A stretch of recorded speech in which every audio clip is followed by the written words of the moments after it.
بسم اللہ الرحمن الرحیم۔ شب برات کی رات چل رہی ہے۔ اس حوالے سے ہمارے معاشرے میں بہت سے خرافات نے جنم لیا ہے اور لوگ آدھی آدھی رات تک مساجد میں جا کر ٹھہراؤ کرتے ہیں اور عبادات کرتے ہیں، اور بہت سے نوجوان گھروں سے عبادت کے نام سے آدھی آدھی رات تک باہر رہتے ہیں، جس کی وجہ سے بہت سی خرابیاں بھی پیش آتی ہیں۔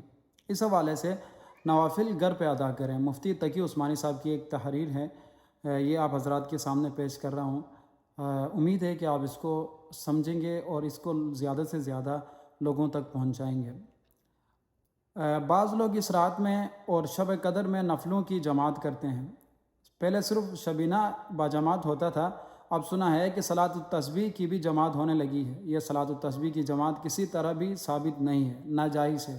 یعنی صلاۃ التسبیح کی باجماعت کرانا صحابہ کرام سے، تابعین، تبع تابعین سے، خود نبی کریم صلی اللہ علیہ وسلم سے کہیں پر بھی ثابت نہیں ہے۔ اس کے بارے میں ایک اصول سن لیجئے جو نبی کریم صلی اللہ علیہ وسلم نے ہی بیان فرمایا کہ فرض نماز کے علاوہ اور ان نمازوں کے علاوہ جو حضور اقدس صلی اللہ علیہ وسلم سے باجماعت ادا کرنا ثابت ہیں، مثلا تراویح، نماز کسوف اور استسقاء کی نماز، ان کے علاوہ ہر نماز کے بارے میں افضل یہ ہے کہ انسان اپنے گھر میں ادا کرے۔ صرف فرض نماز کی خصوصیت یہ ہے کہ اس کے اندر صرف افضل نہیں بلکہ سنت موقدہ قریب واجب ہے کہ اس کو مسجد میں جا کر باجماعت ادا کریں۔ لیکن جب فقہا نے یہ دیکھا کہ لوگ گھر جا کر بعض اوقات سنتوں کو ترک کر دیتے ہیں، اس لیے انہوں نے یہ بھی فرما دیا کہ اگر سنتیں چھوٹنے کا خوف ہو تو مسجد میں ہی پڑھ لیا کریں تاکہ چھوٹ نہ جائے، ورنہ اصل قاعدہ یہی ہے کہ گھر میں جا کر ادا کریں۔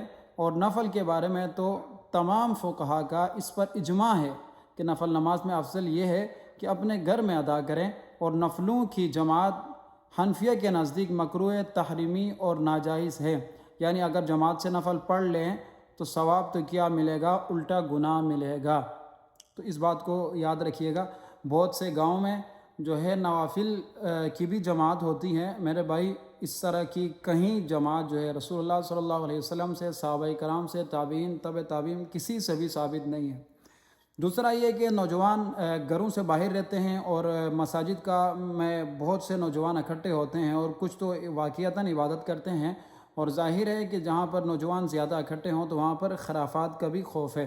اس لیے بہتر یہی ہے کہ اپنے اپنے گھروں میں عبادات کیا کریں، اور چونکہ اگر ہم گھروں میں عبادت کریں گے تو ہمارے گھروں سے یہ جو ہے ہر قسم کی نحوست، جو پورے سال ہم عبادات نہیں کرتے ہیں، اور مختلف قسم کی جو بیماریاں ہیں، پریشانیاں ہیں، جب انسان اپنے گھر کو جو ہے اللہ تعالیٰ کی عبادت کا وہ بناتا ہے تو اس کے اندر سے بے برکتی جو ہے وہ چلی جاتی ہے، اللہ تعالیٰ کی رحمتوں کا نزول ہوتا ہے۔ تو اس لیے کوشش کیا کریں کہ ان نوافل کو پوری رات بے شک جا کر عبادت کریں، لیکن اپنے گھروں میں کریں تاکہ آپ کے گھروں پر بھی اللہ تعالیٰ کی رحمت کا نزول ہو۔